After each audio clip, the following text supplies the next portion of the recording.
Yeah, well, I'll tell you what, one of the things you hit on, and again, I won't give too much of it away, but one of the things I took out of it was the drift toward world government that seems to be out there. The easing of borders.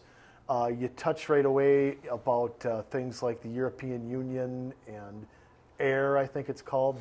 Oh yeah, that was a group that I made up in the book. Oh, is it? The Airheads? I like that. The Association of International Relations. Yeah, all of those sorts of things in the book are supposed to sort of represent all of the different petty indignities that people are forced to undergo, things that take away little by little your ability to live your life without interference.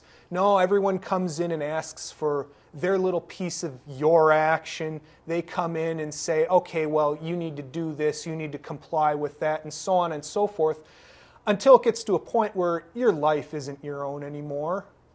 Yeah, we're getting, we've got the, what do you call it, the puppets, stringing down, telling us what to do all the time. Well, take something like, let me bring this to real life, because I think a lot of this you can relate to what's going on in the world. Oh yes, my novel makes heavy use of allegory. Yeah.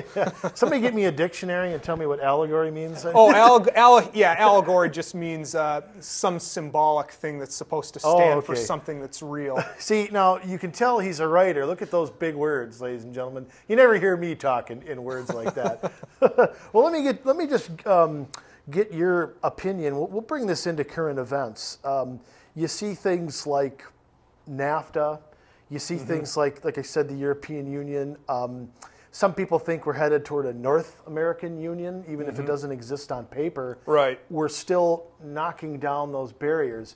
What do you think about that drift, and what are the consequences for a real Stephen Christensen? Okay, well, you're starting to get into matters of national sovereignty. And I happen to believe that national sovereignty can be sort of an extension of personal sovereignty. You see, people will set up countries in order to do certain things, secure certain things, stand for certain principles, and so forth. Would you agree? Absolutely. Okay. One of the things that the United States of America was set up to be is a place where people can go about their lives, do their own thing, without any interference from outside bodies that they don't invite into their lives. And that if somebody does interfere with them, that punishment will be swift and sure. An example of this, criminal law often deals with violations of negative rights. I have a negative right against others not to be robbed by them, for example. And if I am robbed by them, the state exists to come and punish that violation, that wrongdoing. But the problem with eroding national sovereignty then is if you set up a country to do these sorts of things, a country that you think you're supposed to control, well, what happens when all of these other people from the outside start coming in and demanding that they be allowed to have some control? Well, they're probably not going to stand for these principles the way the people who set up the country originally wanted it to be. Yeah, and you see that almost everywhere. You see something like, take the United Nations, which came out of the League of Nations originally, and they existed to, quote, prevent world wars.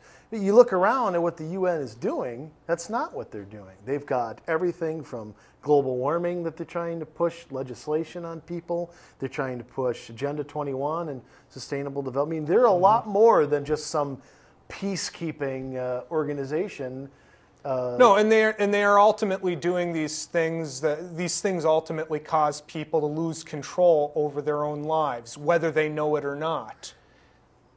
Yeah, and I wonder, a body like that, who are they held accountable to? Well, nobody. Ignorance kills, too. Yeah. I mean, well, no. People often don't know about these things that are going on, and this was another point that I brought up in the book. Stephen Christensen, for quite a while, goes through living his life thinking everything is just terrific. He doesn't know any better. He's none the wiser. But it's only fortunate that one day certain things started happening that affected him personally. And the moment it started messing with his day in a way that he couldn't readily adapt to, that's when he paid attention to it. Yeah, and it's interesting. He meets, again, I won't give it away, he meets a senator who, early in the book, or who is part of this internationalist thing, trying to erode borders away. Let me touch on another internationalist thing, and that's the banking international thing. We have a lot of small groups of people who like to decide who can get money and who can't. I mean, how's that working out in the real world? Well, as you can see, I drove by a gas station that had prices for around $4 a gallon now. And you know what I think is so ridiculous? Whenever people start talking about this, they always trot out their usual lies. Oh, it's this thing. Oh, it's that thing.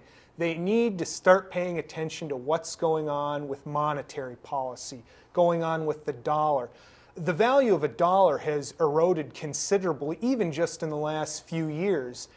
And this is what causes the prices of things to go up. All these other things that everyone wants to point to, oil speculation or whatever. This would never have been possible without the inflationary monetary policy that's been undertaken in this country.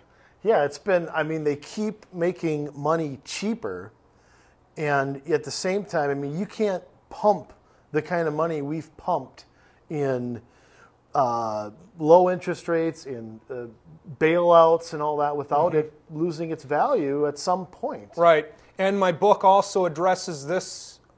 As you get into it, you'll start seeing references to all these sorts of things, and various events also happen that it's just another method of control. It really is. Yeah, the thing is, they go out there and screw up everything, and then they turn around and get a bailout from the same government that let them do it. If you think government is the great enabler. Yeah, and the Fed is just another arm of government that we don't control, isn't it? The Federal Reserve System is not part of the government, actually. No, that's true. It's an organization of private banks. It is run completely by these banks for their own benefit, but then they run around pretending to be the issuers of legal United States currency.